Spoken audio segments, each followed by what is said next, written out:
Olá, pessoal, sejam bem-vindos a mais um episódio do É Foda Ser Empresário. Oi, Eugênia, tudo bem? Tudo bem, Adriele? Vamos trabalhar, vamos trabalhar. Você aí, tá preparado? Vamos lá. Eugênia, eu trouxe uma dúvida e eu gostaria de saber qual é a diferença e qual seria, assim, o limiar entre uma grosseria, uma humilhação, uma ordem vinda de um empresário para o seu funcionário. Veja, Adri, essa relação, né, entre patrão e empregado é uma linha muito tênue, até porque ela vem evoluindo historicamente falando, Uhum, tá? Antigamente você tinha um perfil de forma de mandar e você tinha um perfil da pessoa a trabalhar, as próprias uhum, regras trabalhistas entraram muito em ação, em transformação. As questões de assédio moral, que hoje já são tão presentes, né, dentro da vida da gente e das empresas também.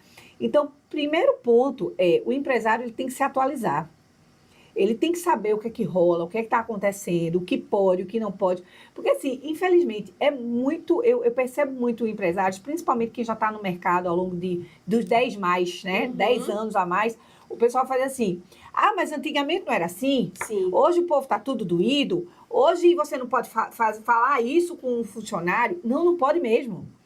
Isso é uma realidade. As pessoas têm que pensar o seguinte: os tempos estão outros. é verdade. E há uma necessidade de se atualizar.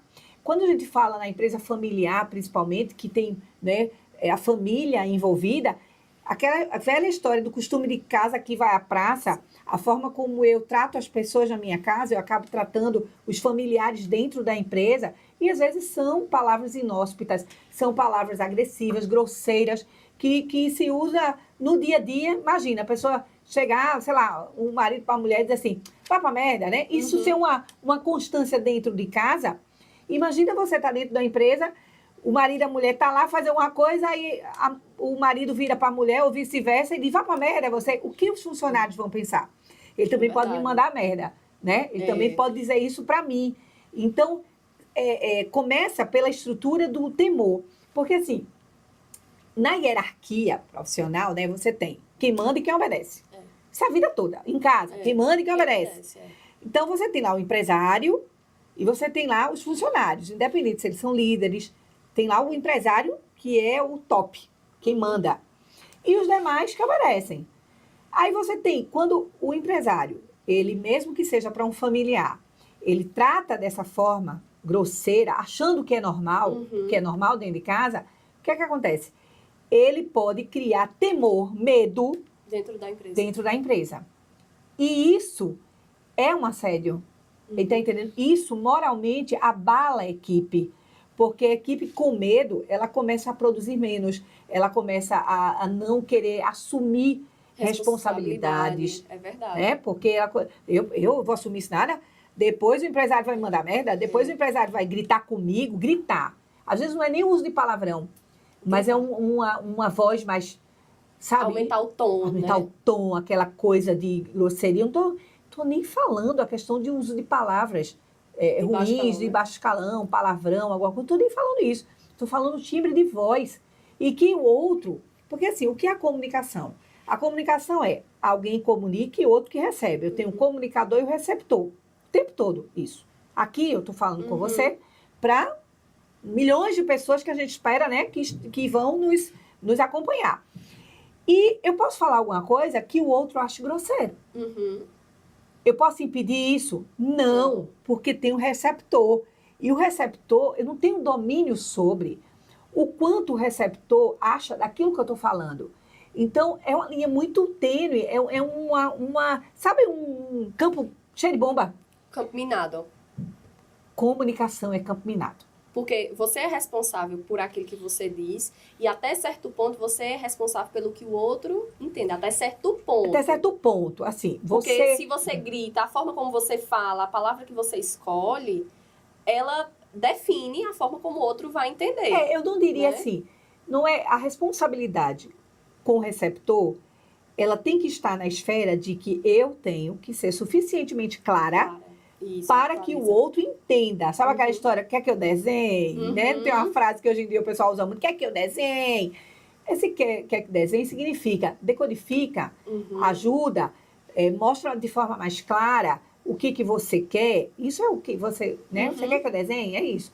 Agora, quando você fala da responsabilidade ou da qualidade desse receptor, aí, meu amigo, aí é bronca. Porque tem gente também que só entende o que quer, né? Eu só entendo o que quer. E sendo científica, tá? Nós somos a somatória de tudo que vivemos. Então, nossas experiências, aquilo que a gente já passou, costuma vir à tona muito rápido. É verdade. Então, se você diz assim, se você é uma pessoa que sofreu muito, que foi humilhada, que passou por chefes muito grosseiros, por ambientes inóspitos, até dentro de casa, você está muito doído, você está muito machucado.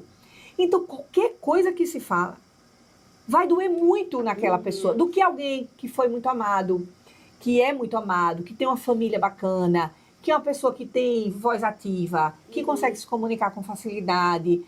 Essa pessoa, quando você falar alguma coisa, para ela pode ser normal, ou pode não ser... Não bate muito, não bate com muita força, não bate, né? porque a pessoa está protegida. Aham. Ela criou como é que chama aquilo? Uma proteção, né?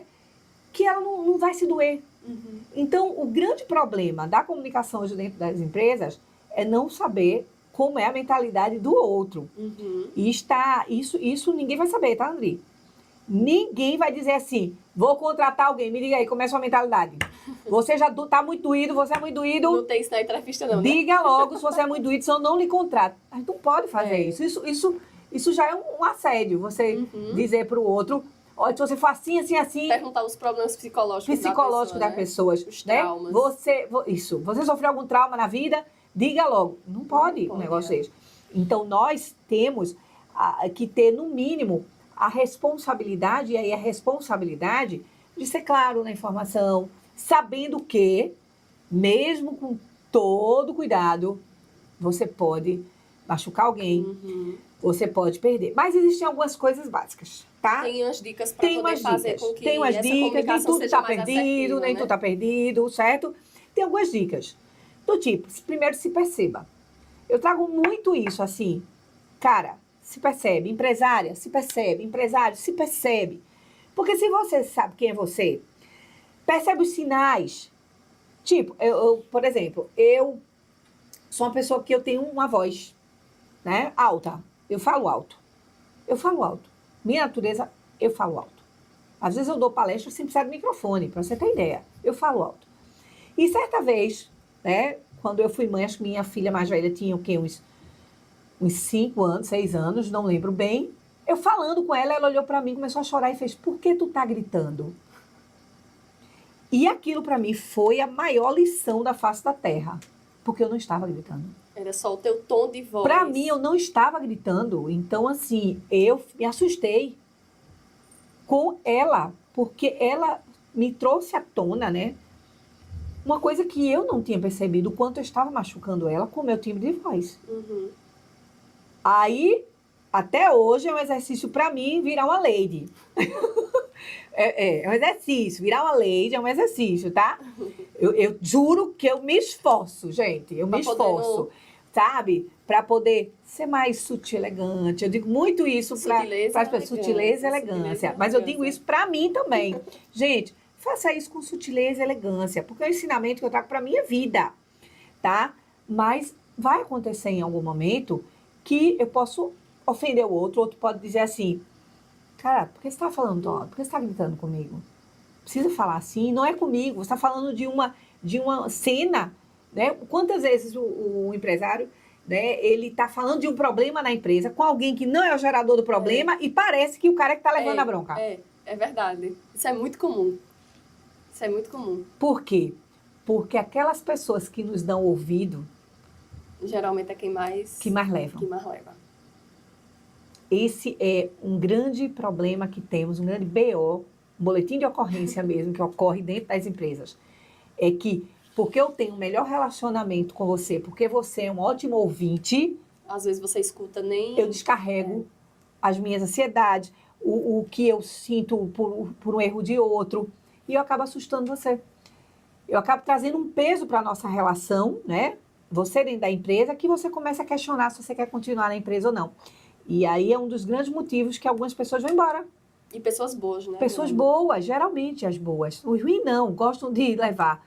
Aí fica ali naquele meio que, sabe, de provocação, cabo de guerra, provocação. Os bons não, os bons acabam se perdendo, ou vão embora, ou dizem, isso não é pra mim, esse cara só sabe reclamar, só sabe ser grosso. Então, é sobre isso. Quando você me pergunta assim, qual é o limite das coisas? O limite das coisas é, primeiro, você se entender enquanto indivíduo. Como é que eu sou? Pergunta. Pergunta para tua mulher, para teu esposo, pergunta para os teus filhos, como sou eu falando? Né? E nesse exercício, eu estou dando esse exercício porque eu faço isso para minha vida. Então, eu melhoro, eu digo, isso aqui eu tenho que melhorar. Se eu estou falando alto com a minha filha, eu estou falando alto com outras pessoas também. Então, eu seguro minha onda. Eu tenho que respirar mais e trazer alguns pontos. O outro é se atualizar. Se atualizar do que está acontecendo, não menosprezar as coisas que acontecem, os exemplos do outro. A gente aprende muito com o exemplo dos outros. É verdade. É mais barato. Do que cometer os próprios erros. Não, porque veja, imagina, você demite um funcionário. Aí você demite de forma inadequada. Você é grosseiro. Então, existem hoje questões trabalhistas que elas têm que ser levadas em consideração. Ninguém pode achar assim, nada, minha empresa só que mando, que nada, aqui não é assim, manda quem pode, obedece quem tem juízo. Se foi, gente. Essa época aí... Isso aí, pelo amor de Deus. Ficou muito pra Eu trás. ainda peguei, tá? Pela minha idade, meus 53 anos, eu ainda peguei. Infelizmente. E ainda pego. Em algumas empresas, eu percebo comportamentos do passado, comportamentos que já deveriam estar obsoletos, destruídos, porque vão gerar problemas para a empresa. Vão gerar problemas no contexto de ter ou de você perder alguém importante na sua empresa, ou você pagar alguma multa, ou você ter algum problema, até com o cliente. Eu vejo, às vezes, esse tipo de comportamento grosseiro até com clientes, tá? Não só com funcionários, não. Até porque, se você observar, a mesma pessoa que fala com o funcionário, ela fala com o cliente. O mesmo empresário fala com o fornecedor, perde, às vezes, parcerias, porque não sabe falar com as pessoas. Então, o terceiro princípio é aprenda a falar. Parece absurdo, né? Dizer para um adulto, aprenda a falar. E tanto é que, tipo, esses dias que eu gosto de trabalhar de cafeteria, né? E aí eu sentei, pedi meu café, ainda tava ali organizando meu computador. E aí tinham duas mulheres sentadas na mesa do lado. E chegou um cara, provavelmente trabalhava com alguma delas, e uma delas era cliente naquela relação ali. Certo. E aí o cara chamou a funcionária, parceira de trabalho dele, não sei. E ele foi super grosso com ela. Muito grosso mesmo. Puxou pro lado frente da cliente. A cliente puxou mais pro meu lado. Certo. E a mesma forma que ele foi grosso com ela, ele foi com a cliente. Nossa. E quando ele saiu, aí a cliente, que não era diretamente cliente dele, ele era como se fosse um prestador de serviço ali pra mulher, ela disse, olha, esse fulano aqui vai fazer você perder seus clientes, porque a forma como ele me tratou não foi legal. Eu ouvi ele falando com você daquela maneira. Então, é uma responsabilidade muito grande. Total. Não, né? Você tem que ter essa percepção. Então, isso que você fala é muito cirúrgico, de você se analisar e pedir para os que estão ao seu redor também fazer isso, que é uma forma, às vezes a gente não consegue se enxergar. Sim. Então, ninguém melhor do que quem está ali do nosso lado. É porque, às vezes, essa pessoa aprendeu com o pai que era assim, tá? Principalmente em empresas que já estão na segunda geração. Né? Eu aprendi com meu pai que era assim, eu aprendi que tinha que mandar de forma firme, senão você é roubado, você é besta, você é isso. Temos todos esses fantasmas. Eu não posso negar que a pessoa é assim pela história que ela tem, sabe, André? Eu respeito muito, mas eu condeno mesmo a pessoa que está fechada e não se predispõe para mudar. Aquele que diz, eu nasci assim, vou morrer assim. Exatamente. E de se colocar numa condição de superioridade, do tipo, o que eu acredito como verdade, me basta. E não basta. Gente, não tem mais verdade absoluta. Nós estamos numa época que isso não vai passar. Escuta o que eu estou dizendo, não vai passar. Com todas essas mudanças de inteligência artificial, entrada de tudo, isso não vai passar. Se você for dizer assim, o mundo em breve volta a ser como era antes. Não, nunca mais, nevermore. Nunca mais você vai ter um mundo que era igual. Não vai. É verdade, eu concordo. Primeiro princípio. O segundo ponto de alerta que a gente tem que ter é o que eu quero. Porque se eu quero ter razão, aquela velha frase, você quer ter razão, quer ser feliz. Isso, Se você quer ter razão o tempo todo, mesmo errado, você vai querer ter razão. Né? Então, assim, eu tenho ciência do meu erro, mas eu não vou deixar claro para ninguém que eu estou errando. Aí você vai ser a ferro e fogo, tratar mal as pessoas, vai exigir coisas. É um ciclo, né? A pessoa, quando ela... Totalmente, tá? Então, o que eu quero? Porque se eu quero uma empresa lucrativa, e eu estou aqui muito na minha profissão para defender a empresa lucrativa, né? Esse canal foi criado para mostrar né? para o empresário coisas que ele tem, comportamentos que ele merece corrigir para poder ter uma empresa lucrativa. E o que é a lucratividade não é só financeira. A lucratividade, ela é muito maior do que a financeira. A lucratividade é você ter saúde. Porque não adianta você ter um resultado muito bacana na empresa e ter que pagar um tratamento caro de saúde porque você está esgotado. Isso não é lucratividade, minha gente. Isso não é uma empresa lucrativa. Uma empresa que faz as pessoas adoecerem não é uma empresa lucrativa. E aí a gente tem que pensar o seguinte: quem é a empresa? É uma pergunta que eu estou fazendo para você. Quem é a empresa? Os funcionários. Os funcionários, o empresário, todo mundo que compõe a empresa. Então, a comunicação, que é o que estamos tratando nesse momento, ela é a comunicação de todos para todos. Então, não é só a responsabilidade do empresário, é a responsabilidade do funcionário, dos líderes, de todo mundo que compõe, até do cliente. Aquele cliente grosseiro que chega na sua empresa, que trata mal o seu funcionário, que é libertino com seus funcionários. Esse cliente tem que ser colocado no lugar dele. E certos tipos de clientes não merecem estar na empresa que você tem. É verdade. Para de querer atender a todo mundo, de aceitar todo mundo. Tem cliente que não merece você ter. Principalmente um cliente que é assim, desrespeitoso com o teu time. Né? Porque se o teu time olha e vê o cliente fazer o que quiser com você, e ele percebe que você não faz nada, ele se sente mal. Ele se afasta. Para que eu vou defender essa empresa? Aí toma desperdício, vai aumentar os custos operacionais, vai perder mais cliente, vai ter... O que você pensar que vai acontecer na tua empresa, acontece. Então, a comunicação, o zelo da comunicação não é só do empresário para com a equipe, é muito mais ampla. É do empresário para com a equipe, é do cliente para com a equipe, é da equipe com a equipe, é da equipe com o empresário, é da equipe com o cliente. Percebe que é uma conjuntura... Tá tudo interligado. Tudo interligado. E todo mundo está ali, o tempo todo, está se comunicando. Então, o princípio básico dessa conversa da gente hoje é alertar as pessoas de que comunicação inadequada e doentia, ela merece ser tratada e afastada da empresa que deseja realmente ser lucrativa. Pessoal, ficamos aí com mais um episódio, dicas excelentes que a Eugênia deixou pra gente, e nos vemos no próximo episódio. Tchau, tchau, pessoal. Compartilha, curte, faz esse canal crescer, que você merece, e todo o Brasil, e até fora, né? Vamos espalhar isso para outros lugares. Isso aí, envia para uma pessoa que provavelmente precisa estar bebendo dessa fonte de conhecimento aqui do É Foda Ser Empresário. Obrigada, gente. Tchau, tchau.